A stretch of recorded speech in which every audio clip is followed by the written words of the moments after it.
Putin और Trump की बातचीत पर जो उनके विदेश मंत्रालय के विदेश नीति के क्रेमलिन के विदेश नीति के जो सलाहकार हैं वो कह रहे हैं उशाकोव, दो कमेटी बनने पर दोनों सहमत हुए हैं। यानी पुतिन और ट्रंप दो कमेटी बनने पर सहमत हुए हैं। शांति समझौते के लिए दो कमेटी बनेगी, उशाकोव ने कहा है। उन्होंने कहा कि एक कमेटी का मुद्दा सुरक्षा तय करेगी और दूसरी कमेटी का मुद्दा है कि आर्थिक मामलों पर वो चर्चा करेगी।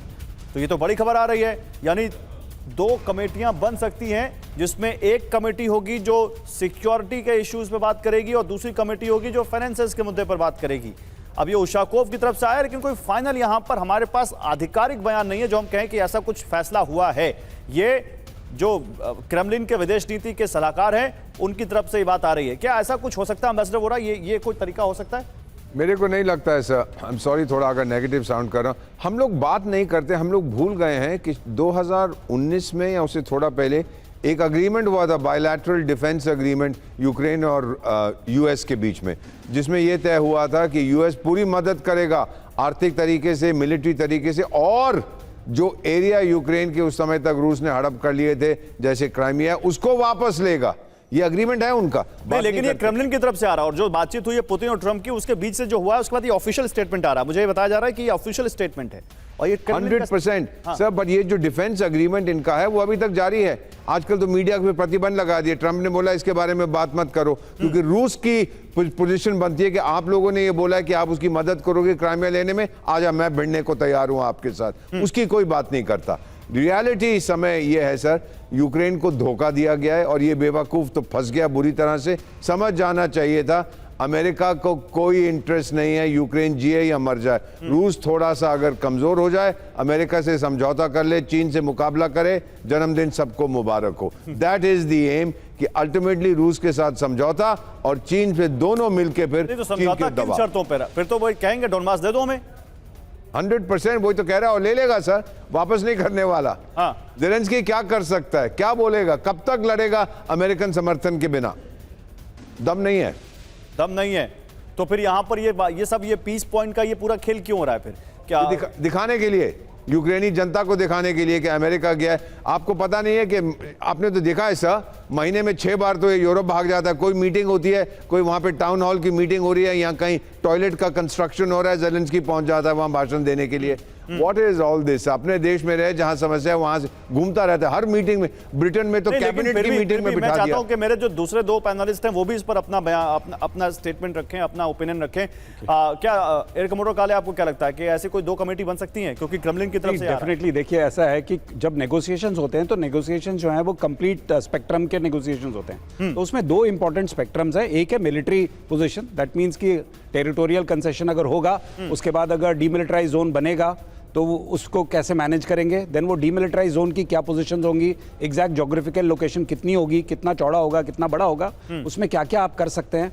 देन डिफेंस वाली जो कमेटी है वो ये भी डिसाइड करेगी कि यूक्रेन की जो डिमांड है कि वो 8 लाख की अपनी सोल्जर्स रखेगा, कि रशिया जो बोल रहा है 2.5 लाख की सोल्जर्स की आपकी लिमिट होनी चाहिए, वो मानी जाएगी। तो ये सब, ये basically these are issues that need to be negotiated. ये बैठ के बात करना है। अब अनफॉर्चुनेटली क्या हो रहा है कि ज़ेलेंस्की यूरोप EU से बात करता है, ट्रंप से बात करता है, परंतु पुतिन से बात नहीं करता है, जो एक्चुअली एग्जैक्टली जिनकी डिमांड्स इसके बिल्कुल ऑपोजिट है। तो ये कमिटीज मोस्ट प्रोबेबली जो है इस गैप को ब्रीच करेंगी और इस गैप को ब्रीच करके ये डिस्कशन होगा। अब इकोनॉमिक कमेटी जो है वो रिकंस्ट्रक्शन वाली कमेटी होगी और ये ही वो कमेटी होगी जिसपे ट्रंप का बहुत ध्यान होगा, बिकॉज इकोनॉमिक रिकंस्ट्रक्शन जो है वो ट्रंप का बहुत इंटरेस्ट होगा। बिल्कुल बिल्कुल, इसमें पूरा ध्यान होगा, इंटरेस्ट होगा, and that is the whole deal. Because economic reconstruction जो होगा वो सारा पैसा, बहुत ज्यादा पैसा इन्वॉल्व करेगा।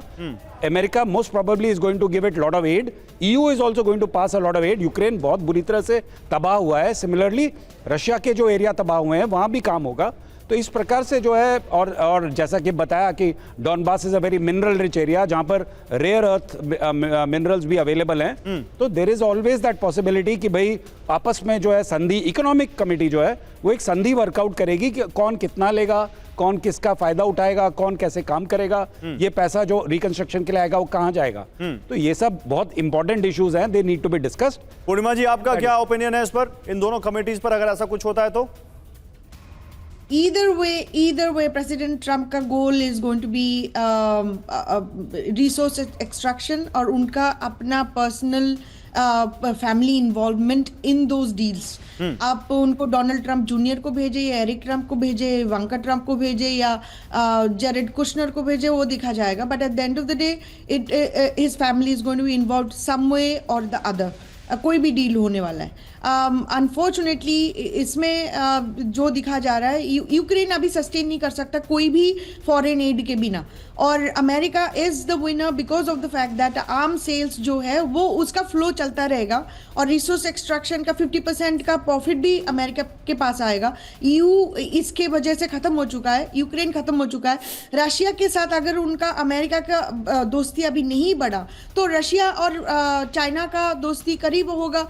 Eight the end of the day this is one of the reason why actually president Trump is trying to speak with president Putin, क्योंकि वो आरआईसी जो एक्सिस है और ब्रिक का जो सिचुएशन चल रहा है उसको वीकेंड करने के लिए। लेकिन आप मुझे बताइए, जो सेवरल कंट्रीज इंक्लूडिंग जापान जो रशिया के एसेट सीज करके रखे हुए, वो उसका वैल्यू है $360 बिलियन। वो रशिया उसको ना छू सकता है ना उसका यूज कर सकता है। उसका interest is funding the Ukrainian war. उसका जो एसेट्स है वो बेसिकली ईयू हो या यूके सॉरी यूएस हो या स्वीडन हो and etcetera like that, they are literally using those assets. आप मुझे बताइए आगे जाके इस वार से आपका लेसन क्या है? कल को जाके इंडिया की एसेट्स वो हड़प कर सकता है ईयू और यूनाइटेड स्टेट्स। आप तब क्या करेंगे? तो आपके पास इंडिपेंडेंट के सोल्यूशन तो होना चाहिए ना, फाइनेंशियल सोल्यूशन तो होना चाहिए ना।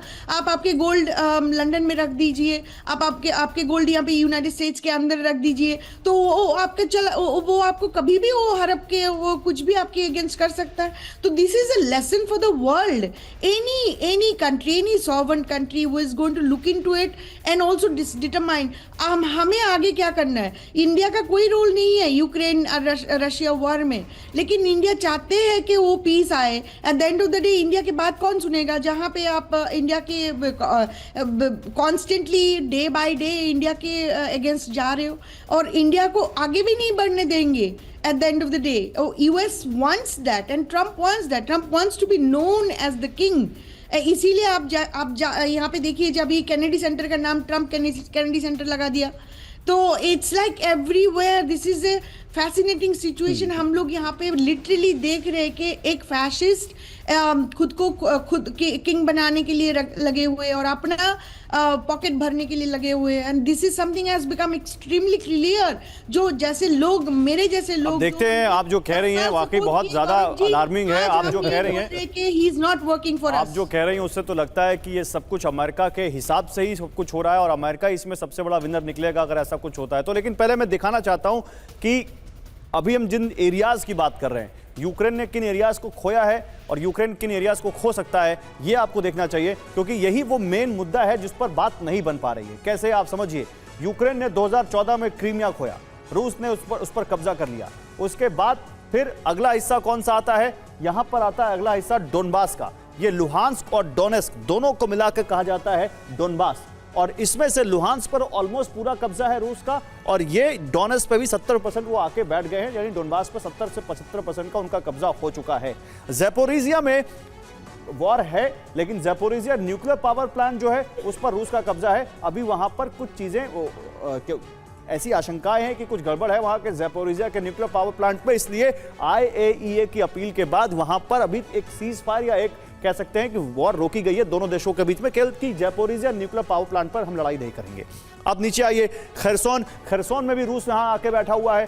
खरसोन में भी लगातार यहाँ पर रूस और यूक्रेन के बीच वॉर चल रही है और इसी से ये जेलेंस्की कह रहे हैं कि यहाँ से रूस वापस जाए। क्रीमिया को आपको मालूम है कि 2014 से ही रूस ने कब्जा कर लिया है और क्रीमिया पे बहुत कोशिश की रूस ने, यूक्रेन ने, लेकिन वो उनसे छुड़ा नहीं पा रहे हैं। तो ये वाला पूरा एरिया जो ऑलमोस्ट रूस के कब्जे में है वो वहां पर चाहते हैं कि हम नहीं छोड़ेंगे, और क्रीमिया में वो ऑलरेडी बैठे हुए हैं।